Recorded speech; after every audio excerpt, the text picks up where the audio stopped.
ないか。発売される前から大人気だったらしいじゃない。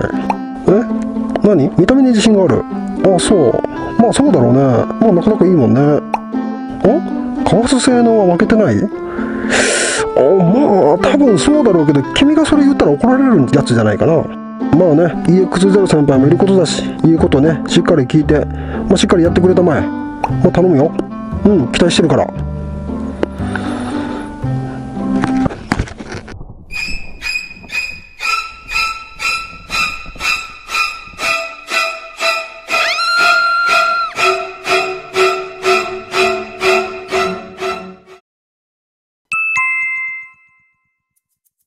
はい、どうもこんにちは。ついに出ましたね。お待ちかねのグラムスター。皆さん手に入りましたでしょうか？今回はね、翔英さんから発売されたクラシックスタイルのヘルメット、グラムスターと、新井さんから発売されている同じくクラシックスタイルのラパイドネオ。この2つをね、比較していきたいと思います。まずはね、それぞれの特徴から説明していきたいと思います。まずグラムスターですね。グラムスターはね、このコンパクトで、そして軽量っていうのがね、最大の特徴ですよね。その軽さ、小ささはZ7 を上回るほど、視界の広さも素晴らしくて、フラッグシップのレーシングモデル同等、もしくはそれ以上の視界の広さを誇りますね。またコンパクトがゆえにですね、細身の方でも頭でっかちになりにくく、見た目とかスタイルを重視する方に特におすすめです。はい、続いてラパイドネオですね。ラパイドはね、膨体こそ大きいんですけれども、静粛性とかベンチレーションはグラムスターより優れてるんで、機能性も重視したいよっていう人はね、こちらの方がおすすめで、グラムスターよりかなりね、いかつい見た目をしてると思うんですけど、マッスル系のゴツゴツしたバイクにはこっちの方が合うんじゃないかなというふうに思ってます。あとまた最大の特徴として、外付けのサンバイザー、プロシェードシステムですね。こちら、これもね、後からオプションで付けれるっていうのもいいですよね。今回比較した項目はこちら。膨体の大きさ、重量、静粛性、涼しさ、視界、インカム、価格の7項目。最も優れている点が多いのはグラムスター。それぞれ人によって優先する機能が違いますんで、一概にグラムスターの方が優れているっていうわけではありません。それではまず早速1つ目、膨体の大きさを比較していきたいと思います。今回比較したのはね、共に M サイズです。2つ並べた状態と装着状態でも撮影してますんで、そちらの映像をどうぞ。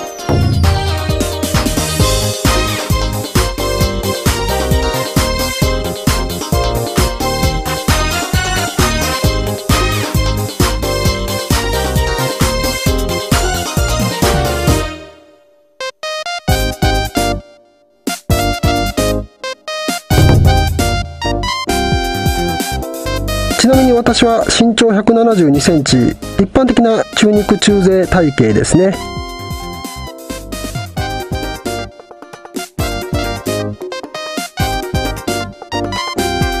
はい、それではここからですね、具体的な大きさのサイズをね、ちょっと数字を見ていきましょうか。今回比較したのは M サイズですので、こちらを見てください。上の項目がラパイドネオ、下がグラムスターとなっています。そして比較しているのは左右の幅、前後の長さ、そして高さですね。この数字の下にある赤い数字のところがその差ということになっています。どの部位においてもラパイドネオの方がサイズは大きいですので、赤い数字の分だけラパイドネオが大きいということになっています。そして一番右の合計の項目にある赤い数字はその差の合計ということになっています。今回 M サイズの合計は 44mm ということですので、全サイズの中で最も差が大きいということになっています。最も差が小さいのは S サイズですね。はい、続いて重量ですが、重量も表にまとめてますので、こちらの映像をどうぞ。今回比較しているのは M サイズですので、こちらを見てください。グラムスターが 1286g に対してラパイドネオは 1510g、その差は 224g ということで赤い数字で示してあります。 224g ということですので、だいたいコーヒー缶1本分ぐらいだと思ってもらえばいいと思います。そして全てのサイズにおいてだいたい 200g 前後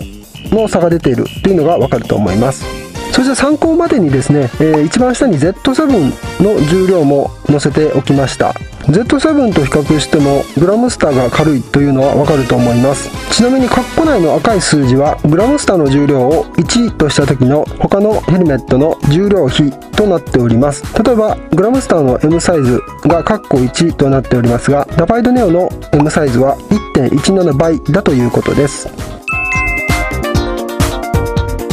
はい、続いては静粛性ですね。静粛性はいつも通り80キロと100キロの高速道路でのテストを行っております。そちらの映像をどうぞ。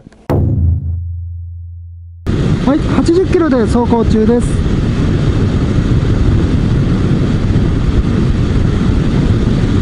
はい、ただいま80キロで走行中です。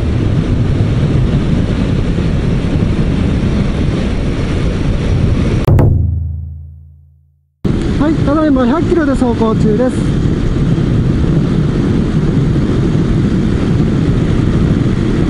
はい、ただいま100キロで走行中です。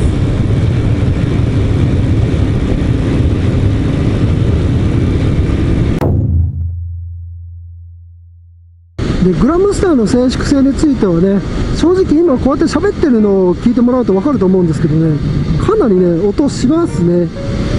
でこれどこから音がしてるかっていうと、これね首と肩のこの間ですね、この辺りからかなり音がしてますね。他の松陰さんのヘルメットなんか見てもらうと分かるんですけれども、チークパッドの下刃の辺りを肉厚にしてたりとか、かなりねこの辺りで気を使ってスポンジが入っていると思うんですよね。あれはねただホールド感を高めたりとかっていうだけじゃなくて、気密性を高めてまた遮音性を高めるのと、また整流効果もねおそらくああやって肉厚をすることであるんだと思うんですけれども、そうすることでねこの肩首周りからの乱流を発生しにくくしてるっていうのがあるんですよね。今回グラムスターは見た目に全振りしたヘルメットですんで、そういった部分がねあんまり重要視されてないのかなと。ただボータイ自体はね非常にコンパクトで滑らかなサーフェスですんで、ボータイがね特別ピーピー高い音を発生させたりとかっていうのは全くないですね。ラファイドのような静粛性については、これはねグラムスターと違って首元にネックパッドがあるんですよね。でこのネックパッドが首も周りとその肩口周辺のその気密性を高めてくれてるっていうのもありますし、下からの騒音の抑制になっているっていう点もあるんですよね。あと単純に内装を比べてみてもかなりね肉厚なんですよね。スポンジをかなり多く貼り付けてますし、ネックパッドもあるし、そういったこともあってかなり肩口周りの音は抑えられてるかなという印象はあります。はい、続いては涼しさについてですね。それではそれぞれのベンチレーションを見ていきましょう。グラムスターのインテークは額に開閉式のインテークが1箇所、口元には開きっぱなしのスリットが左右1箇所ずつついてますね。エアアウトレットはですね、後頭部の首元の下に小さい穴が2箇所ついています。内側は額にインテークの穴が2箇所、頭頂部にエアアウトレットが2箇所、後頭部にはエアルートは見当たりませんね。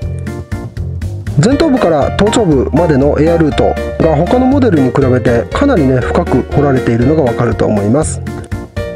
続いてラファイドですが、ラファイドは口元に大型のインテークが1箇所、シールドの左右にもインテークが1箇所ずつ、どちらも開閉可能ですね。後頭部のエアアウトレットは左右に2箇所、首元にもネックロールと一体型のエアアウトレットがついています。内側は前頭部、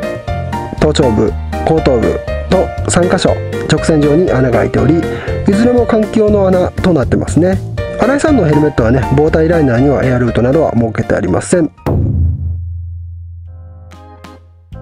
グラムスターのベンチレーションのメインはこちらの額のインテークですね。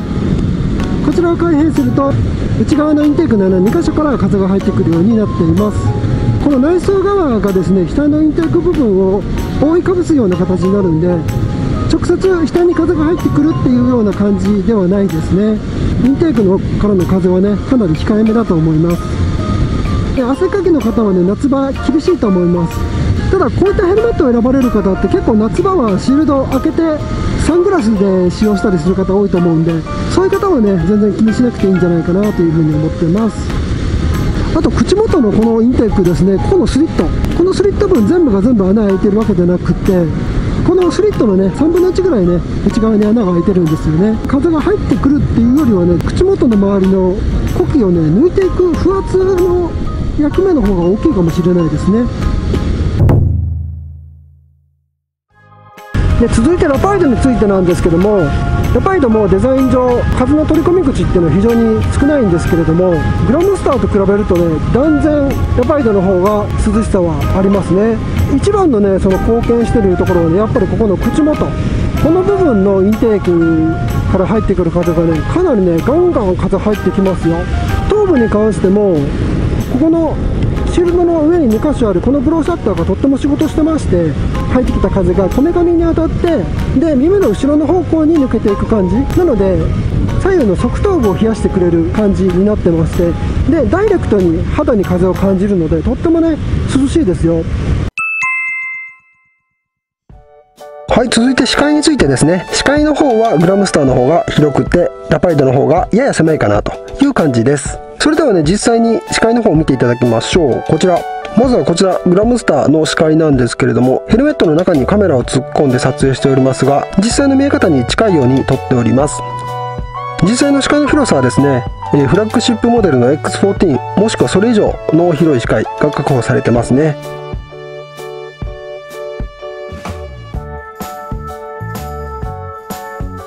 続いてラパイドネオですね。こちらも実際の見え方に近いように撮影しております。上端部の方にですね、どうしてもエアインテークの2箇所が映り込んでしまっていると思いますが、これは実際目の上の方にも見えてしまいますので、そのエアインテークが映るように撮影しております。はい、ということでですね、単純に開口部だけをねこうやって外から見比べてみてもグラムスターが断然広いというのはね見てわかると思います。この端もねほぼ見えない、それぐらい広いですね。で上歯もですね普通にかぶってたら多分ね見えないと思いますね。下歯の方もですねこの部分非常に薄いの分かりますよね。ですので比較的ね下方向にも視界が広いという風に設計されているんですよね。ただその代わりですね、外側から自分の顔も割ともろ見えですんで、その点はね気をつけていただきたいと思います。はい、新井さんの視界もですね別に狭くはないんですよ。全然狭くはないんですけれども、グラムスターが広すぎるんですよね。ただねこれ上方向よりもねおそらく気になるのは下方向じゃないかなと思います。こう単純に比べてみてもこの顎部分が非常に高さがあるんですよね。ですのでかぶり比べて一番違和感があるのってこの高さの部分なんで、下方向が見えにくいかなというのはありますね。